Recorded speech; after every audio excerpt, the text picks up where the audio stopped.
Hello, ladies and gentlemen, Nick here, and welcome to my review of Doctor Who Series 7, Episode 6, The Bells of St. John. Right then, so The Bells of St. John, this is easily Stephen Moffat's best Doctor Who script since A Good Man Goes to War. After 5 mediocre, at best, stories prior, this is a return to form for Stephen Moffat. Let's Go Hitler, that was bad, that was very bad. I liked the Wedding River song, but it kind of lost its way halfway through, so it ended up being more mediocre than good. Doctor Widow in the Wardrobe wasn't very great. It was alright, but I can see why lots of people dislike it. A Sign of the Daleks was the worst episode of the new series so far, at this point in time, as of the Bells of St. John's broadcast. The Angels Take Manhattan was mediocre as well, and The Snowmen was pretty disappointing. There was some good bits in it, but most of it was pretty disappointing and disjointed. Actually, that's six mediocre episodes in a row from the showrunner. So, Bells of St. John, this is definitely a return to form. Certainly an improvement over the last 6 Stephen Moffat episodes. It's not as good as A Good Man Goes to War, but it's still a pretty good episode. The plot sees a organization intercepting Wi-Fi and trapping normal human beings in the Wi-Fi for their client, who I'll reveal at the end of the episode. It's a nice twist. So this organization is just taking people from if people click on this specific Wi-Fi symbol Wi-Fi, then they get uploaded to a database, a cloud, by this organization, who then sends it on to their client, pulpit to their client, I think. So that's their deal, and the opening is a pretty great way to get us in with somebody trying to warn everybody. However, this turns out to be someone within who's been trapped by the Wi-Fi. Now, initially this was a really good idea, but then we find out it's a character who was it was someone who was trapped in the Wi-Fi, so it doesn't make an awful lot of sense if they're trying to warn people on the outside, and then they kind of get stuck on a loop of being unable, asking where they are, which is pretty much what most people are. People kind of trapped on a loop when they're in the cloud. Anyway, we then jump into the story properly, with the Doctor hiding out in a monastery, away, having a quiet place to think, and then the TARDIS phone rings, and I mean the phone from the outside, from when the portal open, little door, and there's the phone. Well, in the new TARDIS that was introduced in the last story, it's now in a little small cupboard, as opposed to on the side of the door like in the previous couple of TARDISes. This is, I believe, the second time that this has happened. This is only the second time the phone at the front of the TARDIS is actually able to ring. Although this one seems to be a proper phone as opposed to a dummy. That was it. Like the one in The Empty Child, which was the first time the phone rang. But that one was a dummy. It was a fake phone. Whilst this one might be a proper one, as we see this TARDIS phone being used again a few more times in the era. Certainly in Time of the Doctor. But anyway, the Doctor's getting a call from Clara Oswald, the present day Clara Oswald, who is our new companion, and she's phoning up about a internet service, so she has no idea what computers are like. So a woman in a shop has given her a number to call up, a helpline, so to speak. I shall reveal now the identity of this woman in the shop that gave Clara this helpline telephone number. Will be revealed who it is at the end of the next series, at the end of Series 8. Yeah, anyone wondering about that by the end of Series 7 or by the end of the Matt Smith era are going to be a bit confused. However, it is brought up again at the start of Series 8, and then we get introduced to the character who it turns out, who reveals later on who it is. And I'm sure many of you already know. I'll give you a clue. Hey, Missy, you're so fun. You really blow my mind. Hey, Missy. Hey, Missy. Excuse me. Had to do that. I'm going to do that for the sketch of that story. I'm really looking forward to doing that now. Okay, back on track.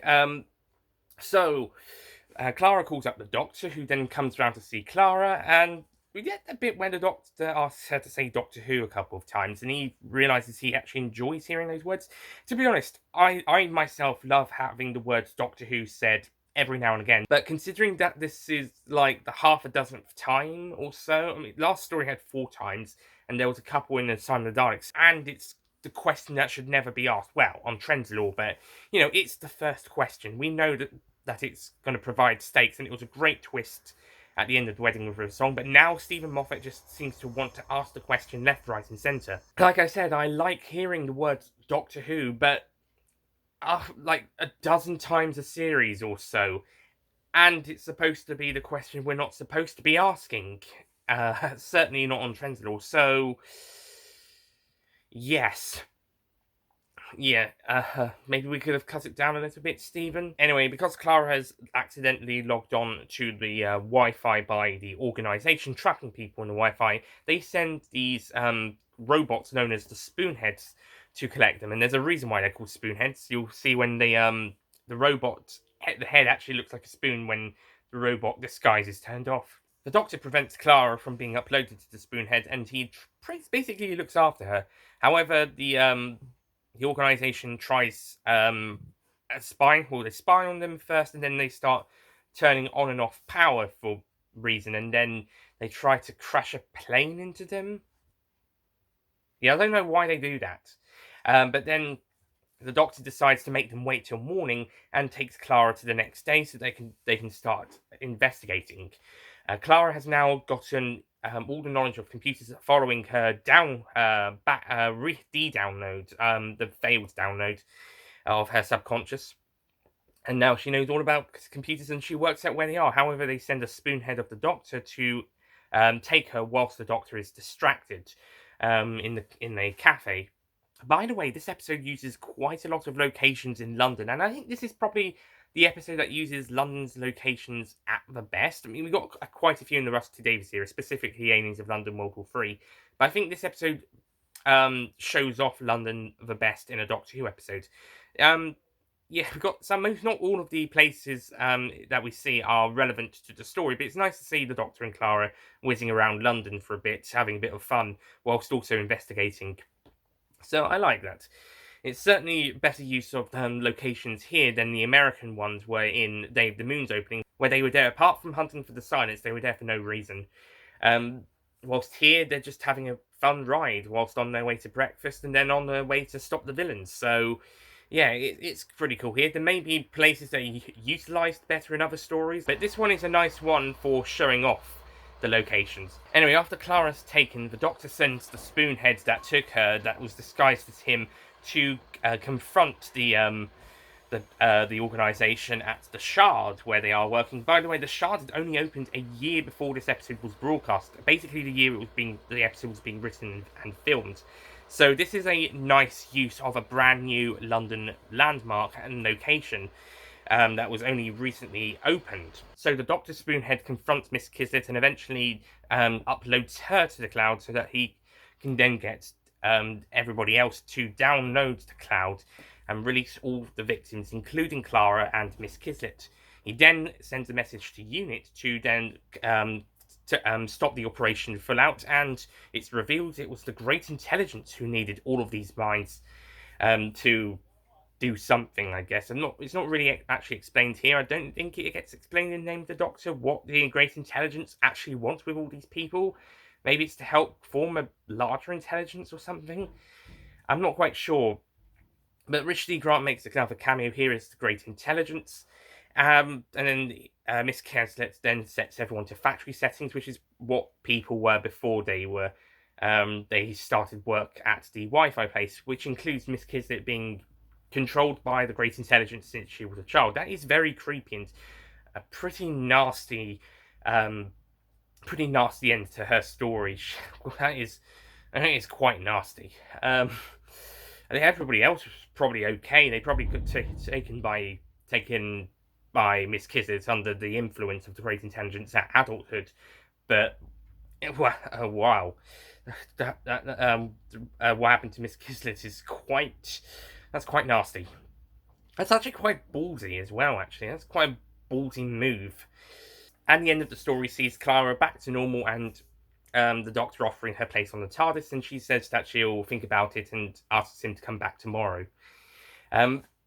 So that's basically the Bells of St. John, and I think this is a very good story. I don't think it's perfect. It's very good. Like the Snowmen, the main focus of the story is the Doctor Clara relationship. Now, to be honest, Clara Oswald is not the most character-grown character. She doesn't get an awful lot of personality. And I think this is going to be more apparent throughout the rest of this half of the series. She gets a bit in Series 8 and then some in Series 9, I think.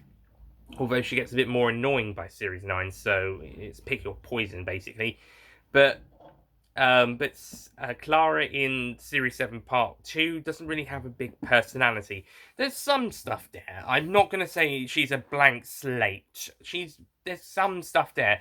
Besides the feisty, witty personality that we get later on, there's some nice stuff about her character backstory that we're going to delve into a little bit next story.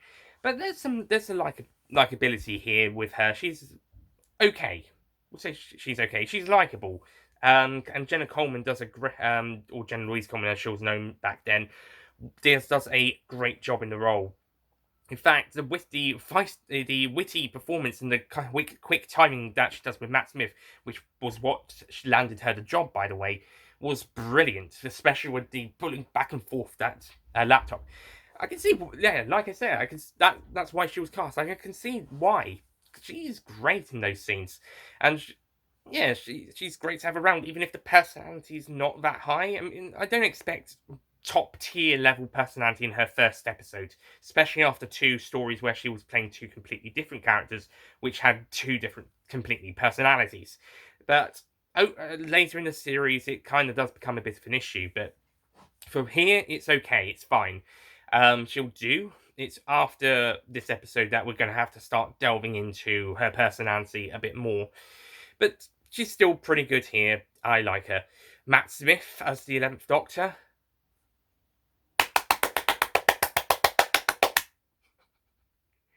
Matt Smith continues to be fucking awesome as per usual. The 11th Doctor is brilliant. And again, he's goes from his more comedic, childlike, ooh, personality, and then within a second, he's dead serious. People of this planet will not be harmed. Matt Smith's just bloody perfect. By this point, I'm thinking that this whole perception of a new series Doctor at the time, I'm so wibbly wobbly wacky at this point, it's just a perception we've built around him. But in reality, whilst the 11th Doctor does have his childish moments and his more human-like moments, they're not nowhere near as wacky half the time as we perceive them to be. And secondly, we forget how often he changes into his darker, more serious personality. And I think that's what a lot of fans and audiences have forgotten about Matt Smith's Doctor, is that he was very serious most of the time, especially in his first series. And even when he had his more childish moments and childlike personality, he can switch to dark serious, the old man in a young man's body, within a second, within a millisecond. And I think we need to remember Matt Smith can do more than just wibbly wobbly wacky. With the occasional cross moment, he can do dark and serious. And whilst this episode hasn't got a dark and serious, he does have quite a lot of deadly serious moments when the time requires it. But we can still have some fun and enjoyable, light-hearted moments, especially that bit when he's looking after Clara and he gives her the water and the flowers and then the jammy dodgers, and he tastes one of the jammy dodgers, then it's proper jammy dodgers this time, not jam sandwiches. Jam sandwiches are also nice, but they're not jammy dodgers. Not saying that I like jammy dodgers more. I think I like jam sandwiches more, but I'm saying that they're different, two different biscuits that have jam in the middle. That's what I'm saying. So a jam sandwich was in Victory of the Daleks, but they say jammy dodger. We get the actual jammy dodgers here, as well as in the Time of the Doctor. Maybe the Doctor just likes jam-filled biscuits, in general. But yes, in this scene, he samples it and he just treats it like it's a delight, a delightful dish.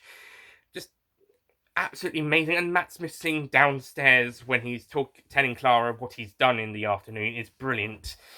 In fact, this Matt Smith as the 11th Doctor just absolutely brilliant throughout. I he's done nothing wrong so far, and I can also say for the Rings of Akatang, he does nothing wrong there. In fact, that's probably one of his best episodes. So I really have to say that with our perception of the 11th Doctor outside of the actual episodes, we do have to remember that there were times where the 11th Doctor was more serious, and his fun, wibbly wacky personality didn't get as wibbly wacky as we either perceive it or how other expanded media, some of the other media at the time may have perceived it. As for the villains, whilst they're pretty um, creepy villains, we don't actually know what the motivation is. The Great Intelligence doesn't actually say what his plan is, either here nor in his next appearance in the name of the Doctor, so we don't actually know why they're doing this. The others, we can presume they're being controlled by the Great Intelligence, but it would have been nice to know what the reason was. Miss Kismet is a pretty creepy villain, with Celia Imrie doing a great guest performance job, and her two, the other two main workers who work with her. She's got an assistant, and then there's this other guy called Alexi, who's like the next main villain. Sorry, not next main villain. Like you got Miss Kismet, then you got her assistant who's around for a bit, and then you've got Alexi, who's one of the workers, as one of the other workers bees, gets the one with the most screen time, the most lines.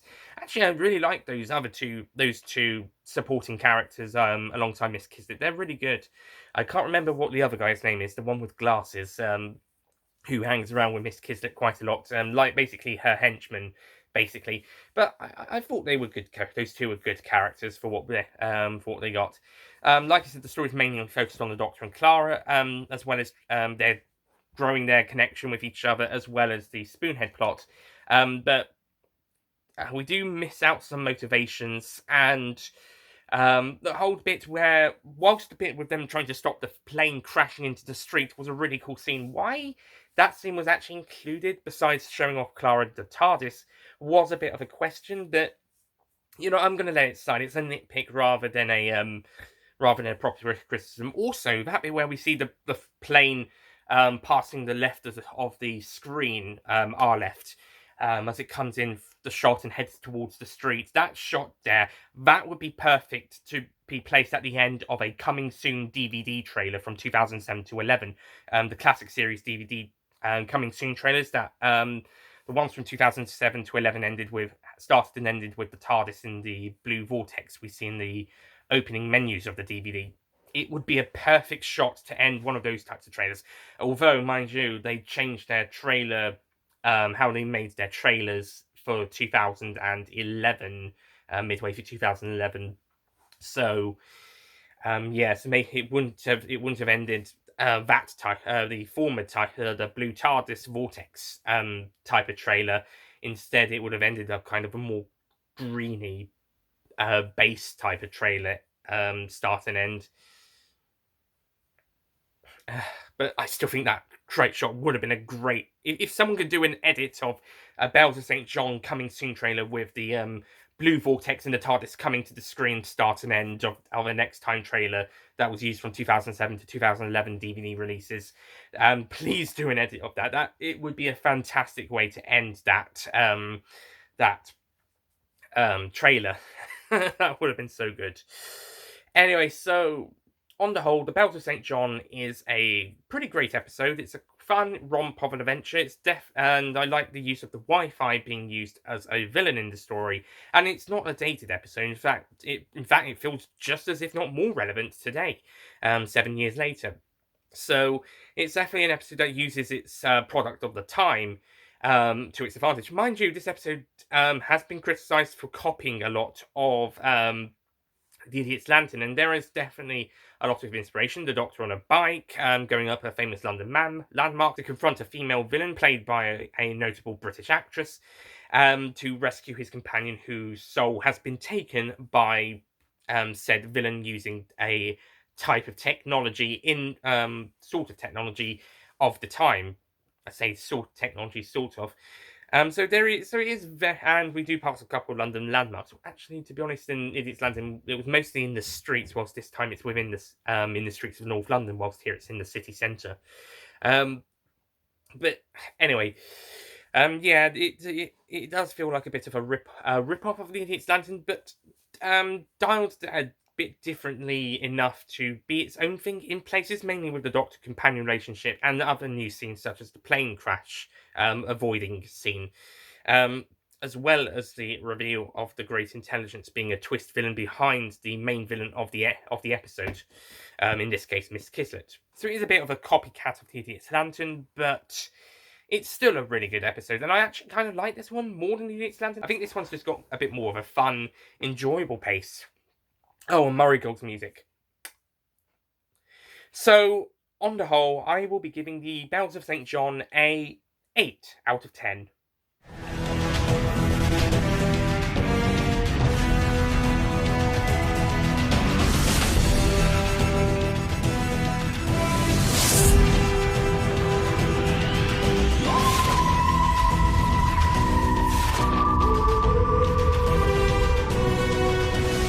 It's a really good episode. It's really fun and enjoyable, and it's a great way to start off Series 7 Part 2. Yeah, maybe Clara's not got the not got a great personality, if at all, but for episode 1, or 6 in this case, it's not too bad. It's the episodes afterwards we're going to have to get more worried when there's less of it. It's later episodes we'll be having to worry about the lack of personality, and Matt Smith continues to be amazing as the Doctor, and the villains are in they're pretty good, even though we don't really get a proper motivation for why they're doing this, not even from the Great Intelligence. But it's still a really fun, enjoyable episode, and really entertaining. Also, there's a Easter egg to Amelia Williams, Amy Pond, with the book Summer Fall. So Amy turns out to be a writer then. Both this book and the Melody Malone book are actual Doctor Who books you can buy, or could buy at least. So they're official merchandise. It is kind of, however, slightly hindering Clara's introduction with constant references to the last companion in both this episode and the Snowmen. Then again, I think, do we get something similar with Bill? No, just no. We don't really. No. It's just about here, which is odd because Clara's going to become the companion that's basically the Doctor can't seem to live without. Come series 9, but we're getting at this point in time we're getting lots of references to the previous companions, which seem to be the companions the Doctor couldn't live without in series 7, part 1. I wonder if the 13th Doctor's going to go for a similar experience when her companions go. Sometimes maybe the Doctor depends on the companions a bit too much, so much that by the time some of them go, they have a bit of a mental breakdown. Anyway, so that's the Bells of St. John. That was a pretty good episode. But stay tuned, because things are going to get even better, surprisingly, believe it or not. For the next story is The Rings of Akhaten. A very underrated story, in my opinion. Like, so underrated, I don't even know why it's underrated.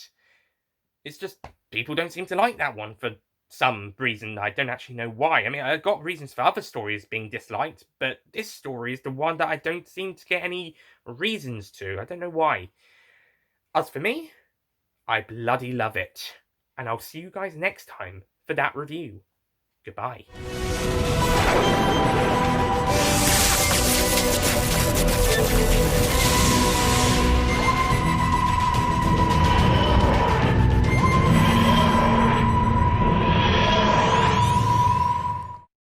Don't forget to click below to subscribe to the Nicholas Payne Retro YouTube channel. After, 5 mediocre scripts prior? Or my mediocre to worse. So, actually that's 6 mediocre episodes. 6 mediocre...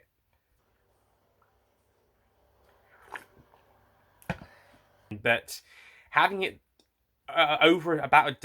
having it about half a dozen to a dozen times in a series after it was established, that was the question that should never be asked specifically on Trenzalore, but it's a question that should never be asked. Well, maybe more so for So if we're going to have it about a dozen times a series, but it kind of loses but it's not quite as great to hear it so many times, especially in a series where it's said about half a dozen times. Especially in a series where it's said about a dozen or so times.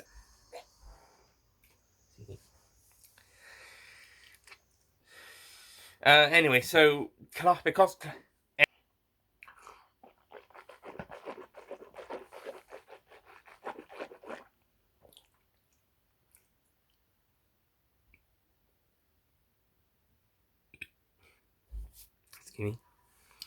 Anyway, so the Doctor prevents where they were just there for literally near no reason apart from like the Tower of London's, the National Gallery, Downing Street, Westminster. Go away. Big Ben, or St Elizabeth's Tower as it's called now, formerly St Stephen's Tower, Buckingham Palace, and many other places have. Oh, St Paul's Cathedral, and many other places have been utilised more. Seriously?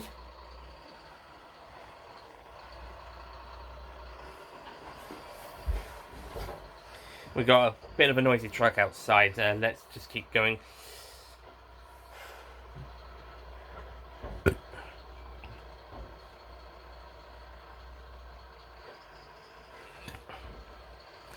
That's really nice. That's really cool.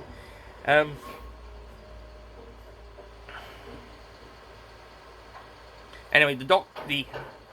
Spoonhead confronts the leader of the organisation, Miss Kislet, who is uploading people to the cloud, and basically, oh.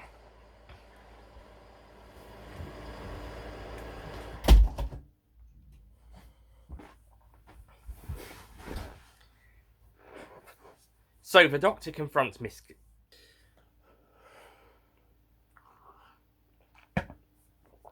Now, to be honest, Clara Oswald is not the most person.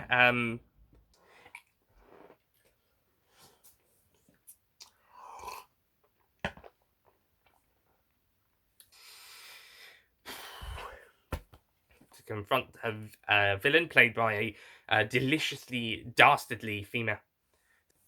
So, yeah, I mean, it is a bit of a. It is basically stealing the. I think this one's got a bit more of a faster. I wonder if 13's going to go through a similar experience when it comes to two, if not all three of her